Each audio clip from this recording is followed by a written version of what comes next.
അല്ലാഹു സുബ്ഹാനഹു വ തആല നമുക്ക് ചെയ്തു തരുന്ന അനുഗ്രഹങ്ങളെ ഓർക്കുക എന്നത് വളരെ വലിയ പ്രാധാന്യമർഹിക്കുന്ന കാര്യമാണ്. പരിശുദ്ധ ഖുർആനിൽ വ്യത്യസ്ത സ്ഥലങ്ങളിൽ കാണാം, യാ അയ്യുഹല്ലദീന ആമനു ഉദ്കുറൂ നിഅമതല്ലാഹി അലൈക്കും. ഈമാനുള്ളവരെ, അല്ലാഹു സുബ്ഹാനഹു വ തആല നിങ്ങൾക്ക് ചെയ്തു തന്ന അനുഗ്രഹങ്ങളെ നിങ്ങൾ ഓർക്കണം. ഫഅമ്മാ ബിനിഅമതി റബ്ബിക ഫഹദ്ദിസ്.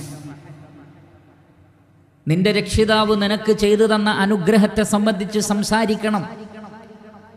അപ്പോൾ അള്ളാഹു ചെയ്തു തന്ന അനുഗ്രഹങ്ങളെ ഹൃദയം കൊണ്ട് ഓർക്കലും നാവുകൊണ്ട് സംസാരിക്കലും റഹ്മാനായ റബ്ബിനോട് തൻ്റെ ശരീരം കൊണ്ടും പ്രവർത്തനങ്ങൾ കൊണ്ടും നന്ദി കാണിക്കുക എന്നുള്ളത് വിശ്വാസികൾ പ്രാധാന്യപൂർവ്വം ജീവിതത്തിൽ പുലർത്തിപ്പോരേണ്ടുന്ന കാര്യമാണ്.